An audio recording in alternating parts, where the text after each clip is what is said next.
महाराष्ट्र का प्रसिद्ध घृष्णेश्वर या घुश्मेश्वर महादेव का मंदिर औरंगाबाद शहर के समीप दौलताबाद से 11 किलोमीटर की दूरी पर स्थित है।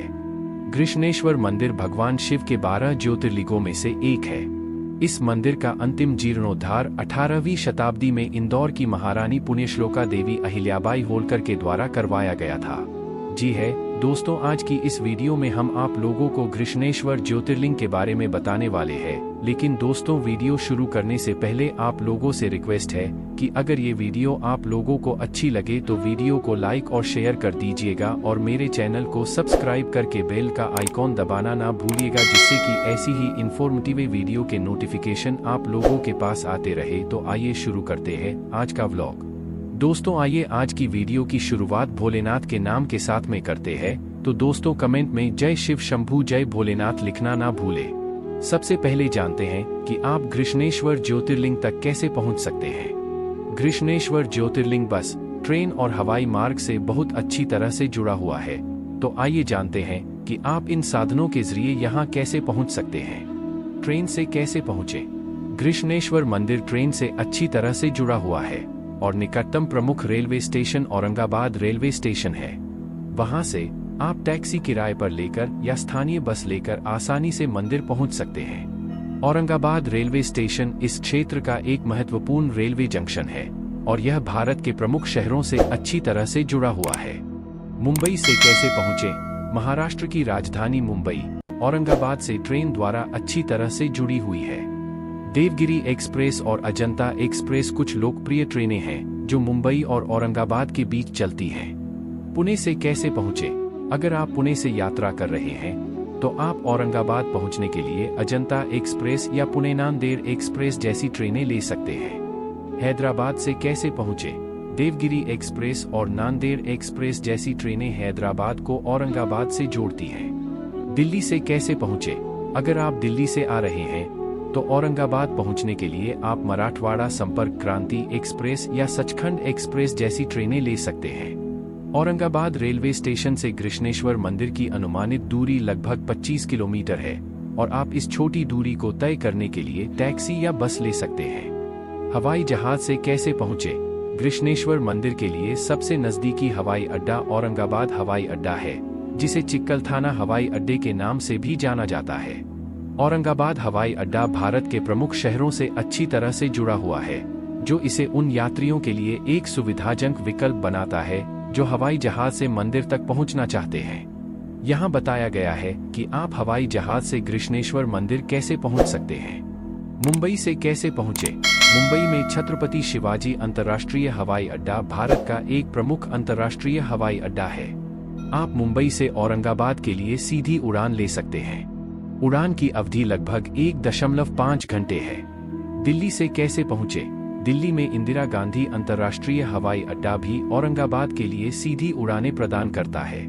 दिल्ली से औरंगाबाद की उड़ान की अवधि लगभग 2.5 घंटे है। अन्य शहरों से कैसे पहुंचे। भारत के कई अन्य प्रमुख शहर जैसे कोलकाता, चेन्नई और बेंगलोर भी औरंगाबाद के लिए उड़ानें प्रदान करते हैं। एक बार जब आप औरंगाबाद हवाई अड्डे पर पहुंच जाते हैं तो आप घृष्णेश्वर मंदिर के लिए एक टैक्सी किराए पर ले सकते हैं, जो लगभग 24 किलोमीटर की ड्राइव है। बसों से कैसे पहुंचे। महाराष्ट्र राज्य सड़क परिवहन निगम और कई निजी बस ऑपरेटर औरंगाबाद के लिए बस सेवाएं प्रदान करते हैं, जो कि घृष्णेश्वर मंदिर के सबसे नजदीकी शहर है। औरंगाबाद से आप टैक्सी या स्थानीय बस द्वारा आसानी से मंदिर तक पहुंच सकते हैं। मुंबई से कैसे पहुंचे। आप मुंबई से औरंगाबाद के लिए एक लग्जरी बस ले सकते हैं और यात्रा में मार्ग और ट्रैफिक की स्थिति के आधार पर लगभग 7 से 9 घंटे लगते हैं। पुणे से कैसे पहुंचे। पुणे से औरंगाबाद के लिए बसें भी आसानी से उपलब्ध हैं और यात्रा में आमतौर पर लगभग 5 से 7 घंटे लगते हैं। शिरडी से कैसे पहुंचे। यदि आप शिरडी जा रहे हैं तो आप औरंगाबाद के लिए बस ले सकते हैं, जो लगभग 130 किलोमीटर दूर है। बस यात्रा में लगभग 3 से 4 घंटे लगते हैं। हमने भी ये यात्रा शिरडी से बस के द्वारा ही की थी। अन्य शहरों से कैसे पहुंचे। महाराष्ट्र और पड़ोसी राज्यों के कई शहर औरंगाबाद के लिए बस सेवाएं प्रदान करते हैं। आइए अब जानते हैं कि घृष्णेश्वर मंदिर की दूरी इंडिया के मुख्य शहरों से कितनी है। विभिन्न प्रमुख शहरों और परिवहन केंद्रों से गृष्णेश्वर मंदिर की दूरी इस प्रकार है। गृष्णेश्वर मंदिर औरंगाबाद रेलवे स्टेशन से लगभग 25 किलोमीटर दूर है। आप टैक्सी या स्थानीय बस से आसानी से यहां पहुंच सकते हैं। औरंगाबाद हवाई अड्डे से गृष्णेश्वर मंदिर औरंगाबाद हवाई अड्डे से भी लगभग 24 किलोमीटर दूर है। मंदिर तक पहुंचने के लिए आप टैक्सी किराए पर ले सकते हैं। मुंबई से गृष्णेश्वर मंदिर की दूरी सड़क मार्ग से लगभग 320 किलोमीटर है। यदि आप हवाई यात्रा करना चुनते हैं तो हवाई दूरी बहुत कम है। पुणे से गृष्णेश्वर मंदिर की दूरी सड़क मार्ग से लगभग 309 किलोमीटर है। हैदराबाद से मंदिर की दूरी सड़क मार्ग से लगभग 572 किलोमीटर है। दिल्ली से गृष्णेश्वर मंदिर की दूरी सड़क मार्ग से लगभग 1235 किलोमीटर है। इस ज्योतिर्लिंग के बारे में कई तरह की कथाएं प्रचलित हैं। पौराणिक कथा के अनुसार दक्षिण दिशा में स्थिति देव पर्वत पर सुधर्मा नामक एक विद्वान ब्राह्मण अपनी धर्मप्रायण सुंदर पत्नी सुदेहा के साथ रहता था। दोनों ही भगवान शिव के परम भक्त थे। कई वर्षों के बाद भी उनके कोई संतान नहीं हुई। लोगों के उलाहने सुन सुनकर सुदेहा दुखी रहती थी। अंत में सुदेहा ने अपने पति को मनाकर उसका विवाह अपनी बहन घुष्मा से करा दिया। घुष्मा भी शिव भगवान की अनन्य भक्त थी और भगवान शिव की कृपा से उसे एक पुत्र की प्राप्ति हुई।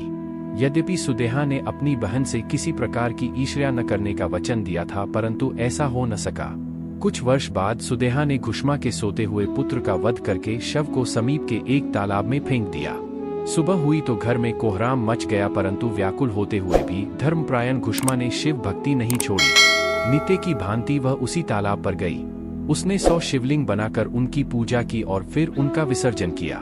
घुष्मा की भक्ति से शिव अत्यंत प्रसन्न हुए। जैसे ही वह पूजा करके घर की ओर मुड़ी त्यों ही उसे अपना पुत्र खड़ा मिला। वह शिवलीला से बेबाक रह गई, क्योंकि शिव उसके समक्ष प्रकट हो चुके थे। अब वह त्रिशूल से सुदेहा का वध करने चले तो घुष्मा ने शिवजी से हाथ जोड़कर विनती करते हुए अपनी बहन सुदेहा का अपराध क्षमा करने को कहा।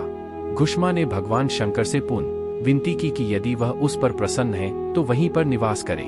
भगवान शिव ने उसकी प्रार्थना स्वीकार कर ली और घुष्मेश नाम से ज्योतिर्लिंग के रूप में वहीं स्थापित हो गए। समय समय पर गृष्णेश्वर महादेव मंदिर का जीर्णोद्धार हुआ है।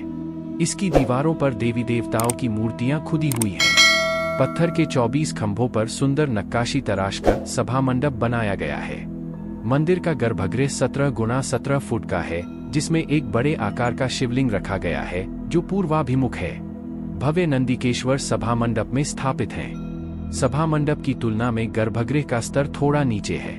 गर्भगृह की चौखट पर और मंदिर में अन्य जगहों पर फूल पत्ते, पशु पक्षी और मनुष्यों की अनेक भाव मुद्राओं का शिल्पांकन किया गया है। गृष्णेश्वर शिव मंदिर में एक और विशेष बात यह है कि 21 गणेश पीठों में से एक पीठ लक्षविनायक नाम से यहाँ प्रसिद्ध है। पुरातत्व और वास्तुकला की दृष्टि से यह मंदिर बहुत महत्वपूर्ण है। मंदिर में अभिषेक और महाभिषेक किया जाता है।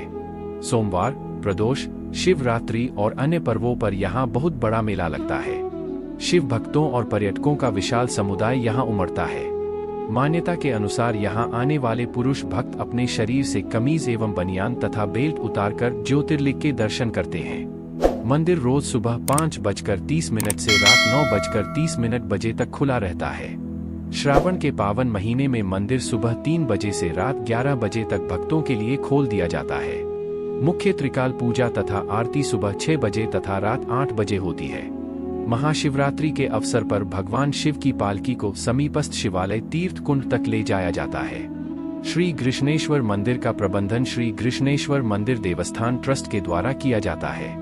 यहाँ से कुछ ही दूरी पर बौद्ध भिक्षुओं द्वारा निर्मित एलोरा की प्रसिद्ध गुफाएं स्थित हैं। विश्व विरासत स्थल का दर्जा प्राप्त ये गुफा कई मंदिरों का समूह है, जिसमें हिंदू, बौद्ध और जैन धर्मों के मंदिर तथा मूर्तियां हैं। यहीं पर श्री एकनाथ जी के गुरु श्री जनार्दन महाराज जी की समाधि भी है। यदि आप गृष्णेश्वर पहुंचकर वहां कुछ रुकना चाहते हैं तो आप गृष्णेश्वर मंदिर ट्रस्ट के द्वारा संचालित यात्री निवास में ठहर सकते हैं। यहाँ एक कमरे का किराया 200 रुपए से 250 रुपए तक है। गृष्णेश्वर मंदिर से कुछ ही दूरी पर एलोरा गुफाओं के समीप कुछ होटल भी हैं, जिनका किराया एक दिन के लिए 800 से 2000 रुपए के बीच है।